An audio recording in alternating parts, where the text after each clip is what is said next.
Olá, empresários contábeis do estado de Pernambuco, todos os contadores de Pernambuco. Um abraço especial para a contadora-presidente, a Dorgivânia Arraes, e para a vice de desenvolvimento profissional, a Débora Barros. Sejam todos muito bem-vindos ao nosso curso trabalhista Soluções na Crise, em que nós vamos abordar nesse momento difícil, nesse momento de pura imprevisibilidade, todas as soluções jurídicas possíveis, todos os caminhos possíveis jurídicos para que você possa implementar na sua empresa e também para os seus clientes, especialmente nesse momento da Covid-19, do coronavírus. Gente, quando viramos o ano, em dezembro ali, quando que a gente imaginava, em 31 de dezembro, na festa da virada, que nós estaríamos vivendo um momento como esse? É impensável, é um pesadelo, e quando a gente acorda pela manhã, a gente vê que ele é real. O fato de não podermos abraçar os nossos próprios pais, vermos amigos sendo internados por uma doença que a gente ainda não conhece muito bem. Então realmente é algo chocante, mas tudo passa e nós precisamos estar preparados para esse momento. Olha, os contadores estão sempre na linha de frente. Dorgivânia, costumo dizer, amigos contadores aí do estado de Pernambuco, eu costumo dizer que o pequeno empresário, o microempresário, sempre quando tem problema com a gestante, problema do aviso prévio, do FGT, liga para quem? Liga para o contador. Eu comecei a trabalhar com 14 anos, carteira assinada na época, numa tornearia mecânica.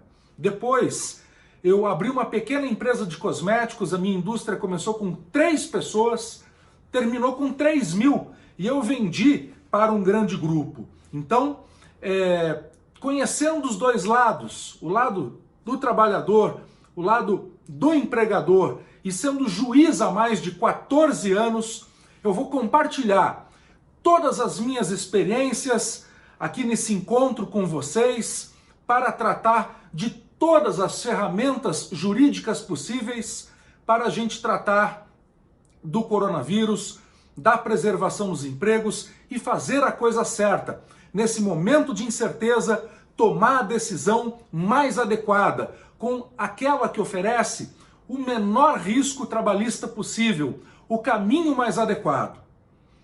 E eu começo dizendo para vocês o seguinte: o contador se arrisca quando dá palpite jurídico na área trabalhista, na área tributária, na área do consumidor, na área civil, na área de contratos para o seu cliente? Vejam, uma coisa é a teoria, outra coisa é a prática. Naturalmente que cada um tem as suas competências de atuação. E as competências do contador, vocês conhecem muito bem. Quando você dá algum conselho jurídico para o seu cliente, eu tenho certeza que você está procurando fazer o melhor. Está procurando agregar valor no seu trabalho, na sua prestação de serviço, né? E olha, eu que sou juiz há 14 anos, vejo no dia a dia que se não fossem os contadores, os empresários, especialmente os pequenos microempresários, estariam perdidos, né? Então você dá uma orientação é fundamental. Até onde você sabe, até onde a coisa vai. Hoje, por exemplo, vocês estão assistindo a essa aula especial para vocês poderem orientar as pessoas, né? Orientar os seus clientes. E você vai ter segurança para poder fazer isso. Mas, muitas vezes, a gente imagina que conhece um caminho, mas não conhece profundamente esse caminho e os desdobramentos que eles podem trazer lá na frente. Por exemplo, vamos fazer terceirização, vamos fazer MEI para todo mundo nas empresas. Será que a gente conhece o posicionamento dos tribunais? Será que a gente conhece o que a jurisprudência está dizendo sobre isso? O grau de risco que esse cliente está se expondo? Então, a minha orientação é a seguinte: você pode orientar o seu cliente Claro, você está ligado, está conectado, né? Precisa desse conhecimento para fazer o seu próprio trabalho, mas sempre faço uma ressalva ao final, especialmente por escrito. Olha, eu dei essa informação, mas isso não retira a necessidade de você consultar um advogado, de você consultar uma segunda opinião, de você checar a profundidade dessa informação para você se resguardar. Perfeito? Bom, feito isso, vamos iniciar então o nosso encontro de hoje. É com muita alegria que eu estou aqui no estado de Pernambuco trazendo essa aula para vocês. Vamos conversar agora sobre todas as ferramentas, todas as medidas possíveis que nós podemos agregar, que nós podemos conhecer, que nós podemos aplicar nas empresas nesse momento difícil, nesse momento duro. Começando com a medida provisória 927. Eu sei que muito vocês já viram.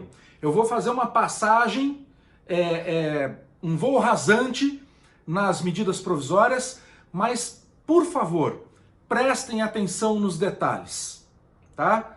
Eu sou cristão, mas já diz o ditado popular que o diabo mora nos detalhes, né? Então, muito cuidado. Nós temos acompanhado muitos erros que são cometidos com frequência, que depois estouram num passivo trabalhista lá na frente, tá? Então, vamos lá. Medida provisória 927. Quando o Brasil já estava vivendo a pandemia do coronavírus, quando o Brasil já estava vivendo o contágio pela doença e muitas empresas já começavam a sentir na carne a queda brutal do faturamento, muitas medidas começaram a ser tomadas por conta própria por parte das empresas em relação aos trabalhadores. Algum tempo depois, o governo federal editou então a medida provisória 927. E a medida provisória 927, ela traz especialmente 4 coisas para nós. De tudo que ela fala, essencialmente 4 coisas são importantes. A primeira, o acordo individual que for feito entre patrão e trabalhador, ele tem validade. Ele vale mais do que convenção e acordo coletivo, vale mais do que a própria lei. Vejam que coisa interessante. Mas claro, enquanto durar o estado de força maior, enquanto durar o estado de calamidade pública. O estado de calamidade pública foi declarado no Brasil pelo Decreto Legislativo 2/2020. E o estado de força maior foi declarado na medida provisória 927, essa que nós estamos tratando agora aqui. Então saiba que o acordo individual entre patrão e empregado, segundo a medida provisória 927, ele se sobrepõe inclusive à convenção coletiva, se sobrepõe inclusive aos acordos coletivos, se sobrepõe inclusive à lei federal. Eu confesso para vocês que quando eu li a medida provisória 927, num primeiro momento, eu cheguei à conclusão de que o acordo individual ele serviria apenas para ser aplicado nas ferramentas jurídicas previstas na própria medida provisória, que nós já vamos tratar aqui. Mas lendo com mais calma, lendo com mais profundidade, eu vi depois que, na verdade, a medida provisória 927, e aqui vai a primeira grande dica dessa aula, é que qualquer acordo pode ser feito, não só para implementar as ferramentas da medida provisória 927, mas qualquer acordo feito entre patrão e empregado vai ter valor, inclusive sobre convenções e acordos coletivos, sobre a própria lei, desde que seja para preservar o emprego. Então veja que campo vasto que você tem para bolar um acordo individual com o empregado para preservar o emprego dele. Querem um exemplo? Imagina que o cara está em contrato de experiência. Você pode fazer um acordo individual com ele, aumentando o prazo legalmente ordinário de um contrato de experiência, cujo prazo máximo, sabemos, seria 90 dias pela CLT, mas que nós estenderíamos esse prazo para preservar o emprego através de um acordo individual. E que nem precisa ser levado ao sindicato nesse caso, no caso da medida provisória 927, certo? Quer outro exemplo? Você pode criar uma suspensão no contrato de trabalho para preservar o emprego. Olha, eu vou fazer uma suspensão aqui de 15 dias, vou aumentar o período do teu contrato temporário, hein?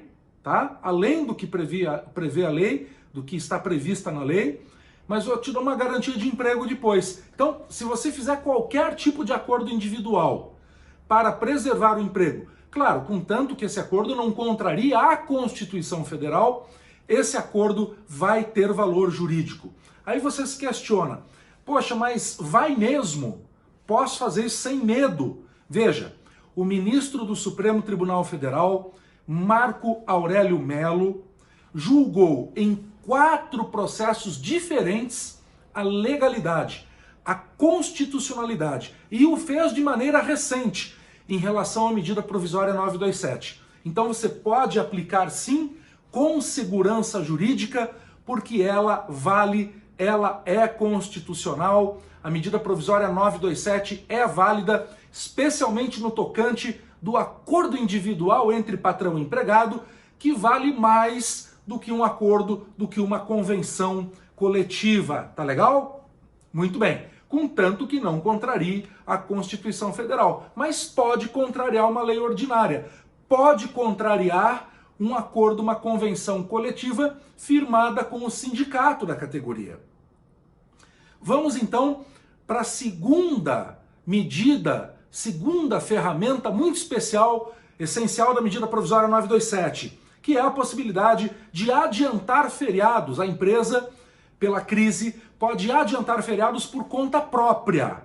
Não precisa nem fazer acordo escrito. Pode adiantar feriados para compensar horas negativas por conta própria. Tá legal? Apenas os feriados religiosos é que precisam da anuência do trabalhador. A terceira coisa importante da medida 927, você pode adiantar férias individuais ou coletivas. Você fala assim, mas o trabalhador, João aí já tirou férias agora em março, como é que eu vou conceder férias em abril se ele não tem outro período aquisitivo? Não tem problema. A medida provisória, por se tratar de um momento de crise de força maior, ela autorizou que a empresa adiante férias. Aí você me pergunta, mas quantas? Medida provisória não diz.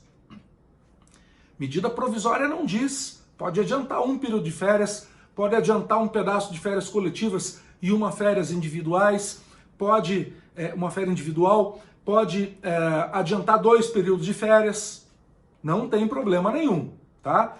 A medida provisória 927, ela dá um fôlego, ela dá um respiro para a empresa que der férias nesse momento.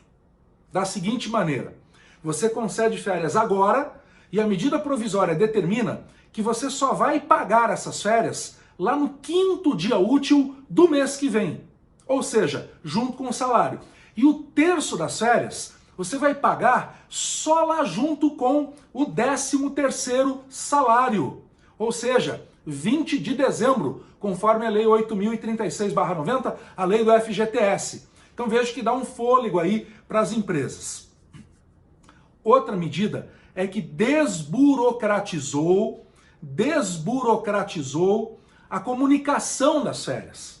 No momento de pandemia, as férias, tanto individuais como coletivas, devem ser avisadas ao trabalhador com 48 horas de antecedência e não 30 dias, conforme está na CLT. Perfeito? Primeiro pulo do gato. Outra dica importante: não só avisar 2 dias antes. Pegar um comprovante que avisou. Que depois, seja para fiscalização, seja na Justiça do Trabalho, o cara não tem como provar. Então, dá um recibo, pegar um protocolo, mandar um e-mail, porque a medida provisória permite a comunicação por meio eletrônico, um WhatsApp com o ok do trabalhador que foi avisado 2 dias antes. Tá legal? Lembrando que no período de férias se trata de interrupção do contrato de trabalho e nenhum ato pode ser praticado. Muita gente me pergunta, posso chamar o trabalhador no meio das férias para assinar uma redução de salário? Não. Posso chamar o trabalhador no meio das férias para assinar uma suspensão do contrato de trabalho? Não. Posso? Não pode. Posso mandar um WhatsApp? Não pode. O trabalhador não pode ser acionado nas férias. Qual a consequência disso? O judiciário pode condenar a empresa lá na frente a pagar de novo um período cheio de férias para o trabalhador, porque as férias dele foram interrompidas pelo patrão.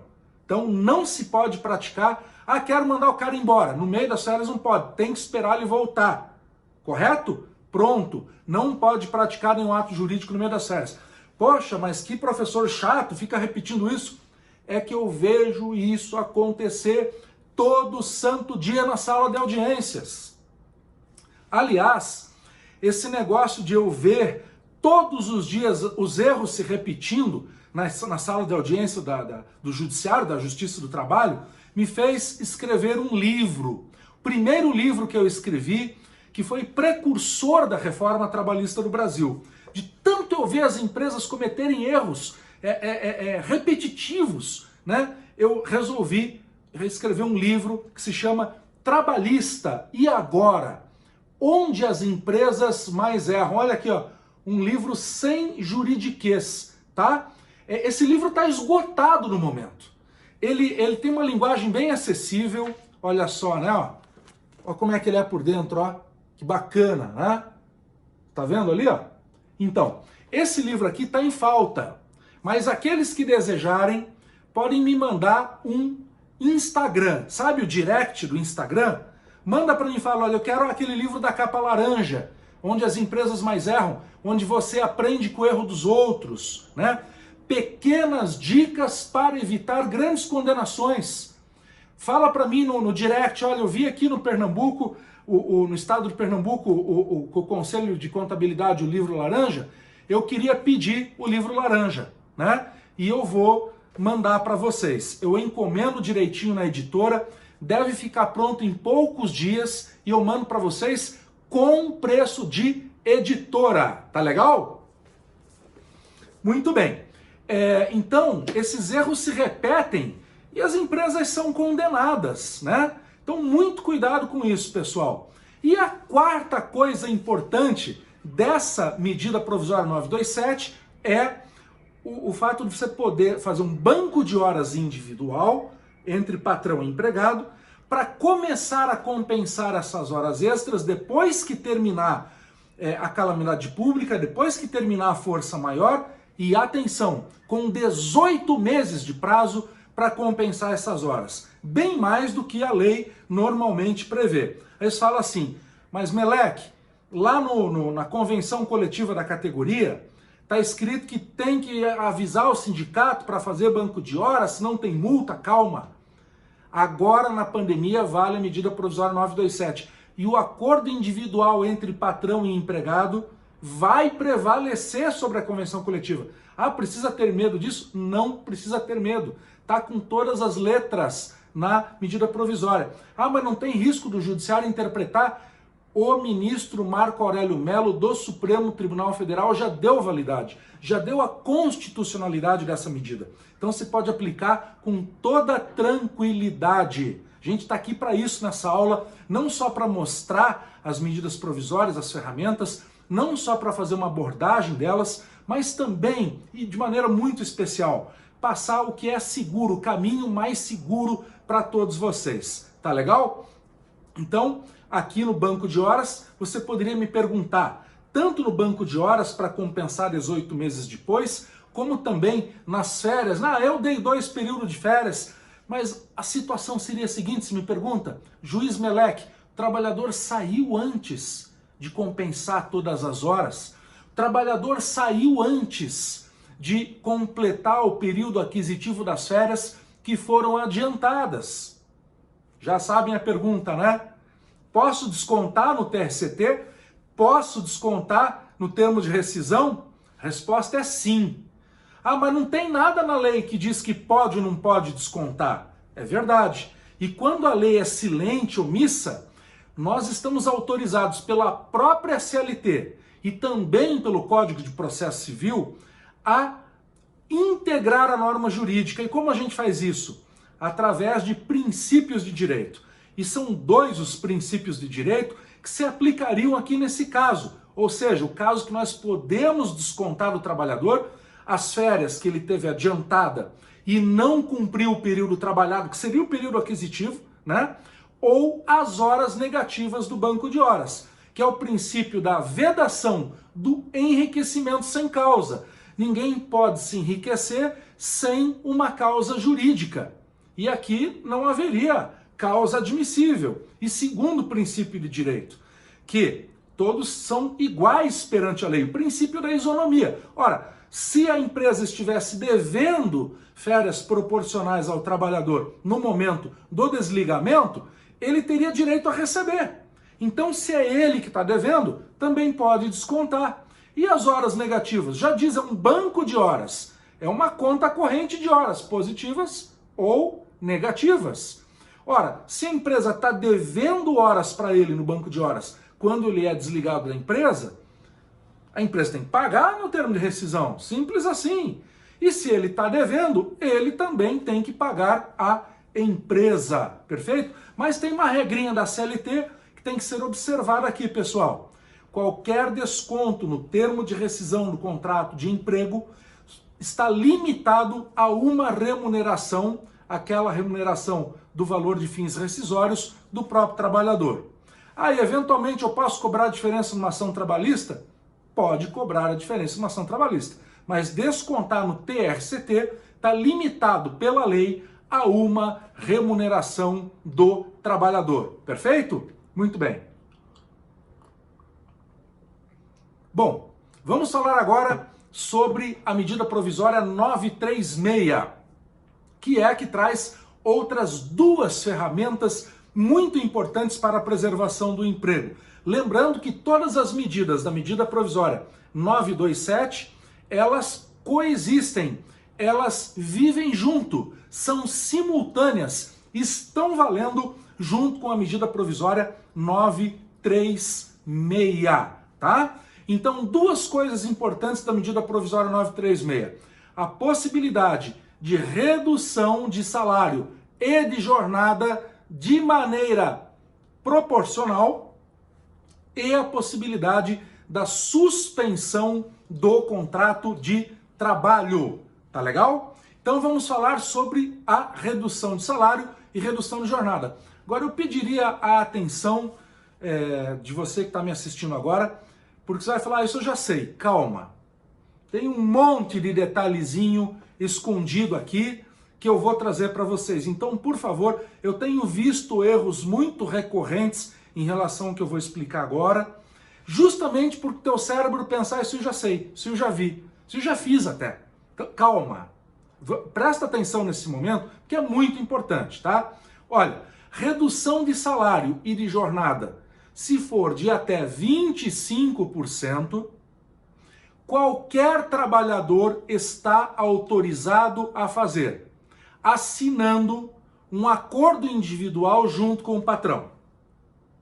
Então, se for de até 25% a redução de salário, também naturalmente a redução de jornada, qualquer trabalhador está autorizado a assinar esse acordo individual, tá bom? Entretanto, nós temos outros dois patamares de redução previstos na medida provisória, que são de 50% e 70%. Ah, posso fazer outro patamar de redução? Até pode, se for por acordo coletivo. Se for para usar as ferramentas da medida provisória 936, são 3 patamares possíveis de redução de salário de jornada: 25%, 50% e 70%. Ah, então não posso reduzir 75%? Não. Ah, então não posso reduzir 55%? Não. Tá, mas redução de salário e jornada precisa passar pelo sindicato? A resposta é: até 25% não. Nunca precisa. Todo trabalhador pode fazer diretamente com seu patrão. Perfeito? Mas e se a redução for de 50%? Se a redução for de 70%, precisa passar pelo sindicato? Resposta: se o trabalhador ganha até 3 salários mínimos nacionais ou ganha mais do que o dobro do maior benefício do regime geral de Previdência Social, ou seja, R$ 12.202, esse pessoal aqui, tá? Pode fazer acordo direto com o patrão, tá? Para 25% todo mundo pode, liberou geral, mas para 50% e 70% funciona assim. Quem recebe até 3 salários mínimos nacionais ou recebe mais do que R$ 12.202 e tem curso superior, que é o chamado trabalhador hipersuficiente pela reforma trabalhista, pode fazer o acordo individual diretamente com o patrão. Mas quem ganha, atenção, aqui que vem o erro que as pessoas estão cometendo, quem ganha mais que 3 salários mínimos nacionais e ganha menos do que 12.202, essa parcela de trabalhadores, esse pessoal aqui, que representa hoje cerca de 12% apenas dos trabalhadores com registro em carteira assinada no Brasil, esses precisam fazer o acordo através do sindicato. Ah, juiz Marlos Melec, isso tem a ver com a decisão do ministro Lewandowski? Não tem nada a ver com a decisão do Lewandowski. Isso tem a ver com o que está escrito na medida provisória 936, tá? Então, veja só, é simples a regra, só que ela é cheia de numerozinhos. Vocês estão acostumados a lidar com números. Então, vamos lá. Até 25%, liberou geral. Todo mundo pode fazer o acordo para reduzir salário e jornada. Não importa quanto o cara ganha. Pronto. Ah, o cara ganha até 3 salários mínimos. Então, ele pode fazer acordo individual para reduzir qualquer percentual. Ah, o cara ganha mais do que 12.202 e tem curso superior. Ele também pode fazer acordo para reduzir qualquer percentual. Tá? Previsto na medida provisória, 25%, 50% ou 70%. Ah, mas e o cara que está naquela faixa intermediária, então como é que faz? Só através de acordo coletivo. Isso vale, isso que você está falando aí, vale só para redução de salário, vale para suspensão no contrato também, vale para os dois. Essa regrinha vale tanto para redução de salário e jornada, como para suspensão no contrato de trabalho. Melec, quando eu reduzir 25% do salário e da jornada, o governo ajuda com quanto? O governo vai ajudar com 25%. Quando eu reduzir 50%, o governo entra com quanto? Com 50%. E quando eu reduzir 70%, o governo entra com quanto? Entra com 70% também. Mas, do quê? O governo entra com 25%, com 50% e com 70% do quê? Do salário do cara? Não. De quanto o trabalhador teria direito a sacar, caso fosse sacar uma parcela de seguro-desemprego naquele mês. Tá claro isso, pessoal? Tá? Então, existem calculadoras hoje na internet. Temos aí a calculadora budaneto.com.br, né? Tem várias, essa é gratuita, é uma que eu vi, funciona direitinho. Você faz as simulações para ver como é que vai ficar o negócio. Melec, qual que é o prazo máximo que eu posso utilizar num acordo individual para redução de salário e jornada? Prazo máximo de 90 dias. Melec, tem algum cuidado especial que eu tenho que tomar quando for fazer esse acordo aí, direto entre o patrão e o empregado, para reduzir salário e jornada? Tem 2 cuidados muito especiais.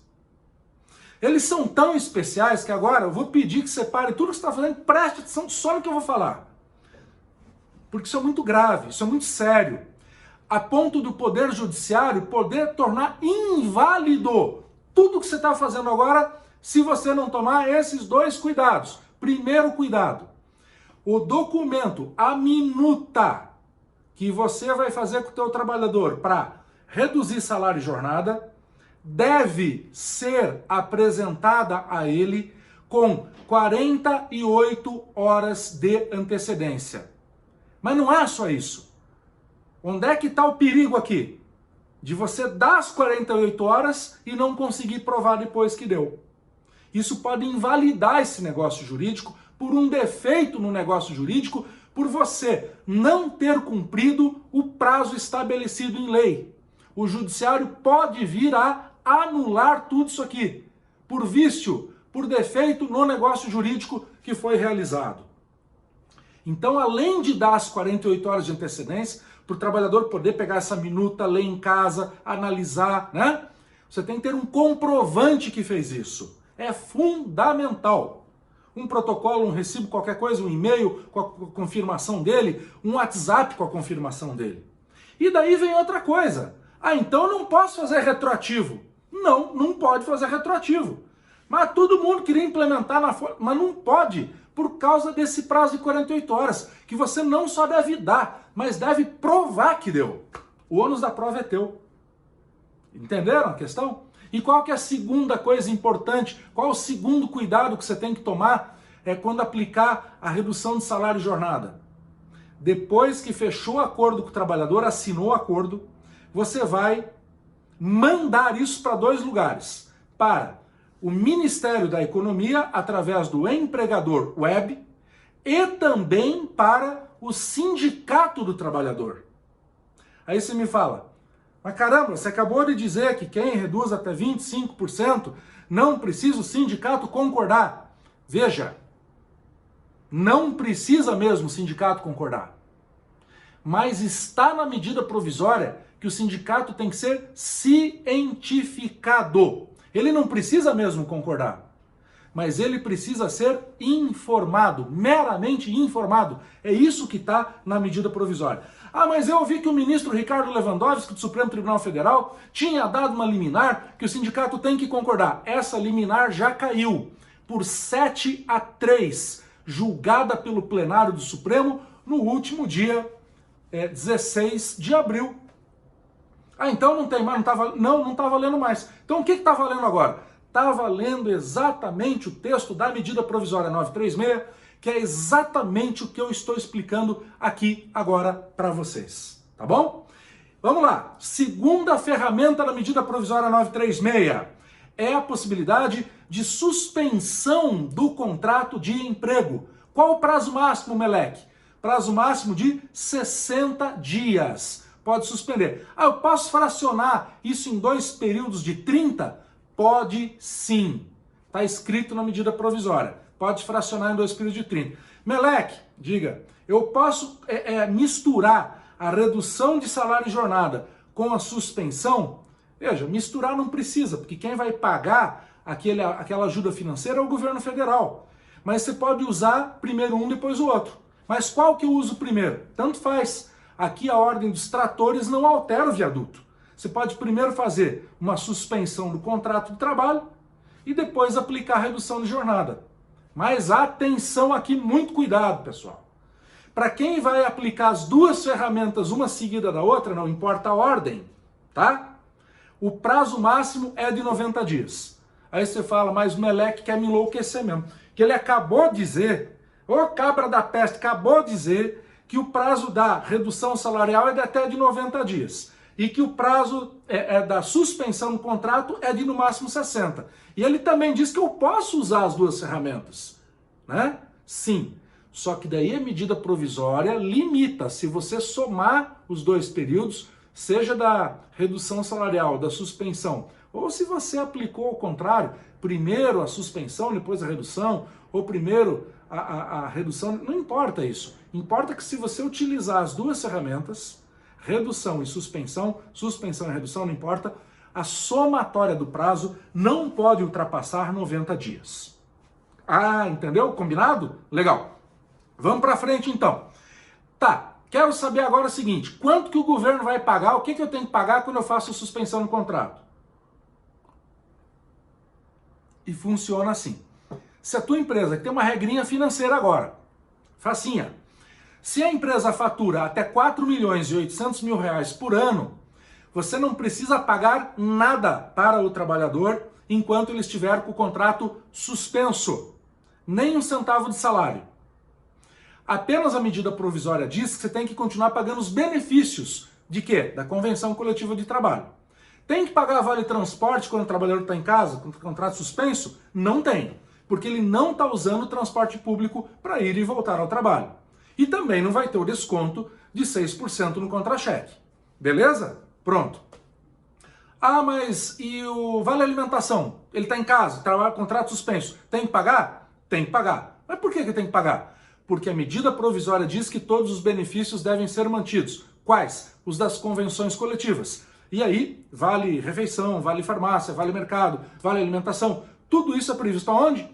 Na convenção coletiva. Então, os benefícios da convenção, plano de saúde e tal, têm que ser mantidos. Combinado? Meleque, diga. Mas para aquela regra lá do salário do cara, até 3 salários nacionais, eu somo aí adicional de insalubridade, hora extra, sim.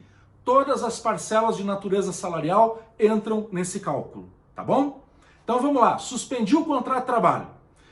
Se a empresa fatura até 4 milhões e 800 mil por ano, ela não precisa pagar nada de salário durante a suspensão, apenas continuar pagando os benefícios. O governo vai entrar pagando 100% do que teria direito ao trabalhador caso fosse sacar a parcela de seguro-desemprego.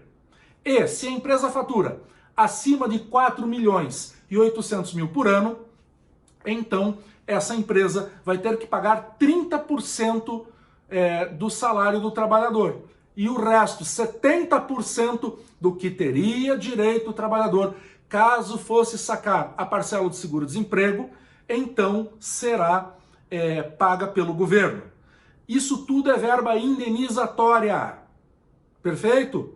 Ou seja, não tem incidência previdenciária, não tem incidência fiscal, não precisa recolher FGTS desse período. Combinado, pessoal? Maravilha. Vamos para frente? Então vamos lá. Quando que eu posso acabar com a suspensão no contrato? Quando acabar a calamidade pública, quando o empregador chamar o trabalhador, ou quando acabar o prazo que foi estipulado nesse contratinho ali, nesse acordo entre eles, tá bom? Chama, tem que voltar 48 horas depois ao trabalho, perfeito? Bom, todas as ferramentas das medidas provisórias, seja 927, seja 936, elas se aplicam a todos os trabalhadores. Vale inclusive para empregador doméstico. Só não se aplica aos órgãos da administração pública. Combinado, pessoal? Beleza? Muito bem. Eu sou juiz do trabalho há 14 anos e ajudei a escrever, não sei se vocês sabiam, mas eu fui membro da equipe de redação da reforma trabalhista do Brasil. E eu escrevi um livro sobre a reforma trabalhista, o que mudou, tá?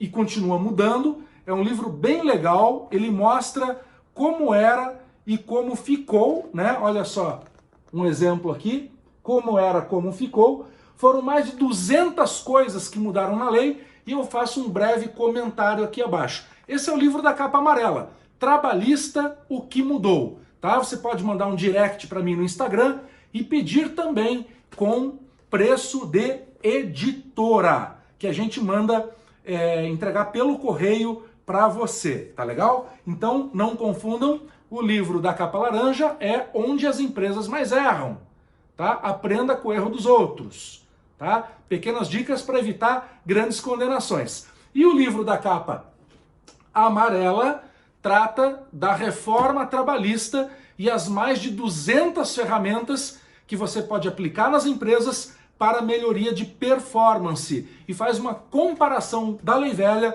com a lei nova. Ambos os livros você pode pedir para mim e eu mando autografado para você e você ainda paga preço de editora, tá bom? Combinado? Bom, depois dessas medidas provisórias vieram outras. A medida provisória, por exemplo, a 944, que permite que a empresa peça um empréstimo junto ao BNDES para pagamento de folha, tá?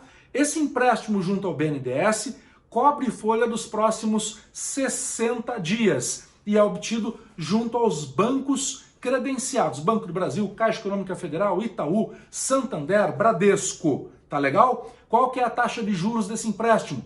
3,75% ao ano. E a primeira parcela é paga com carência de 6 meses.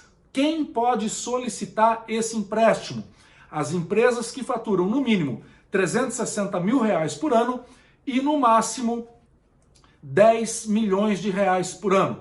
Podem solicitar esse empréstimo, cuja primeira parcela vai ser paga em 6 meses, que é o período de carência, e em 36 vezes sem outra correção a não ser a da taxa Selic, que é de 3,75% ao ano, perfeito?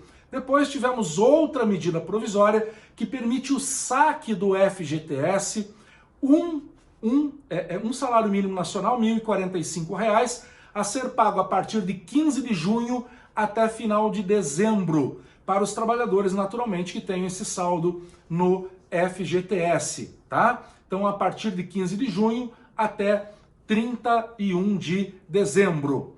Outra pergunta, posso dispensar o trabalhador por força maior? Está lá no artigo 503, 501 até o 503 da CLT? Até pode, mas tem que observar uma coisa muito importante. Não basta a declaração do momento de força maior que nós vivemos.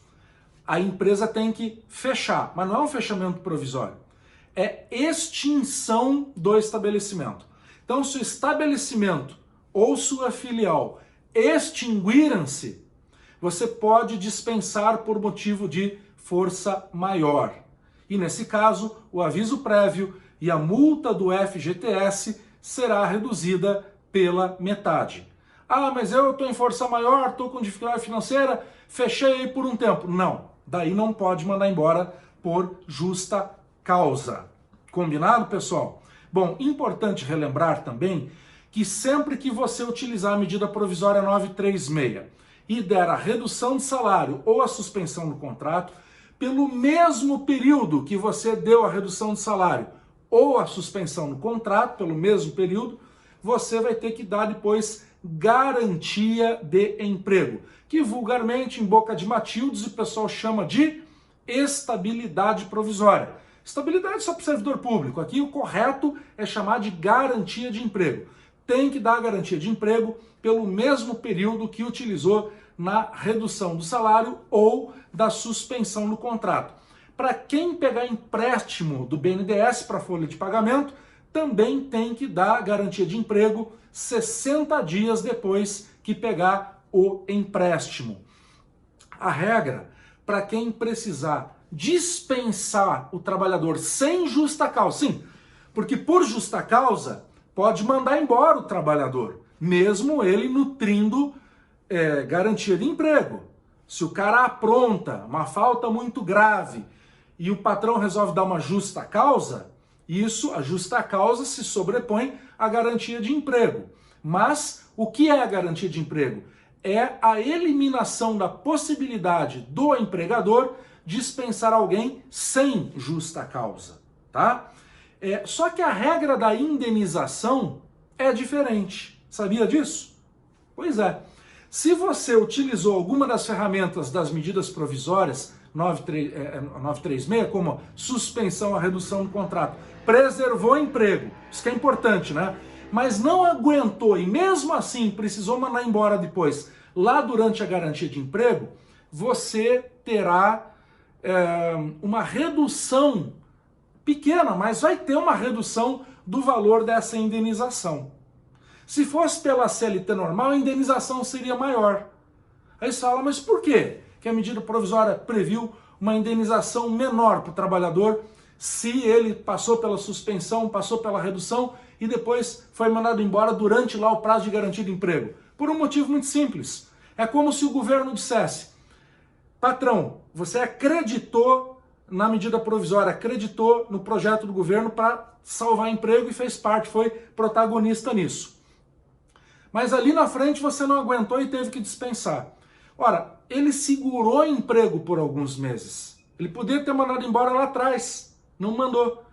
Só que não aguentou, teve que mandar embora depois ali, entendeu?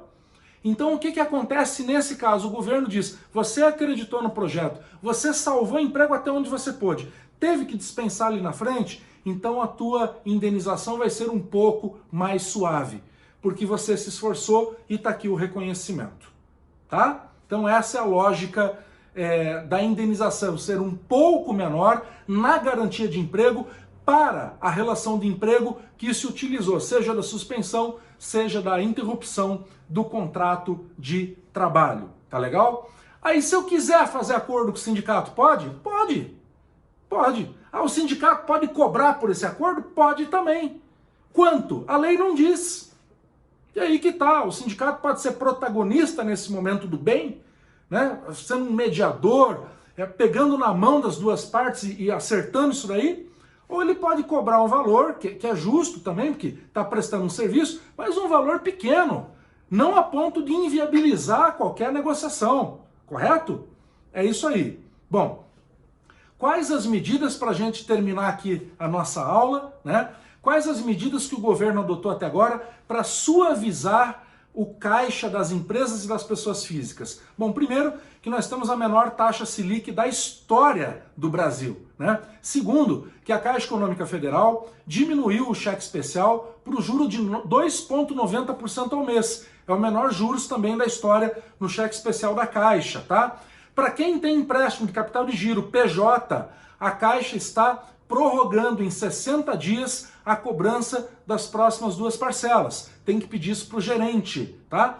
Para quem é pessoa física e tem empréstimo, pessoa física, né? O empréstimo aí, CDC, por exemplo, pede para o gerente, também vai ganhar 60 dias. E uma informação importante, para quem tem empréstimo habitacional, só entrar na Caixa Econômica ali no aplicativo Caixa Habitação, já vai ter o banner. Ah, mas eu não tenho aplicativo. Baixa o aplicativo.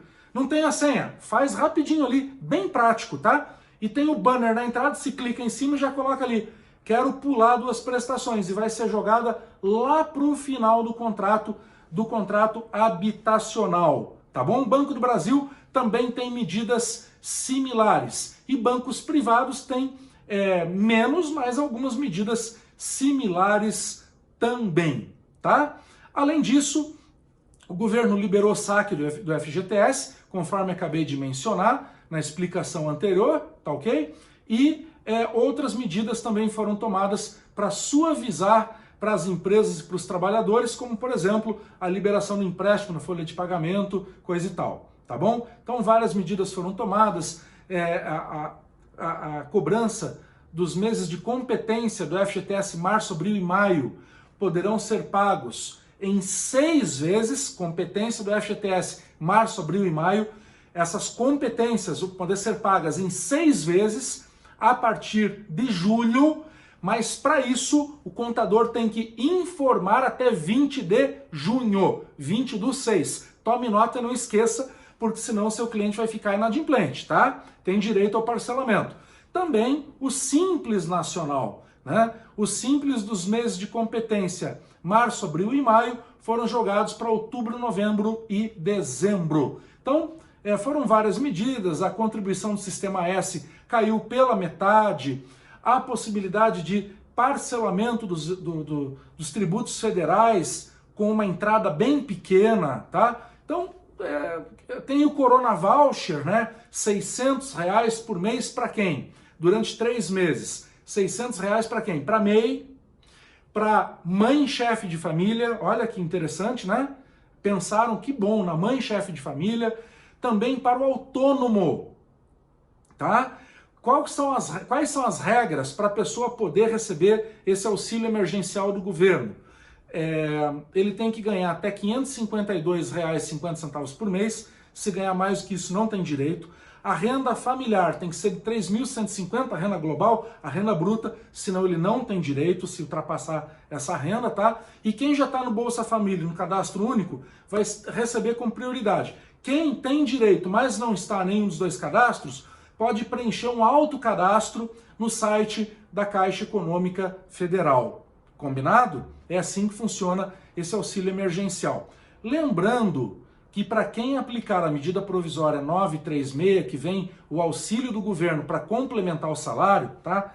Infelizmente, quem recebe benefício continuado da Previdência Social não terá direito.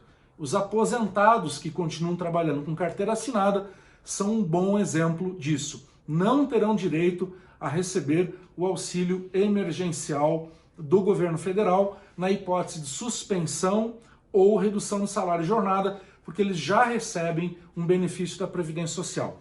Outra dúvida que aparece muito. Bom, você falou, Meleque, você falou que tanto na suspensão como na redução vem ajuda do governo, né? E ela é calculada sobre o que teria direito o trabalhador a receber de seguro-desemprego.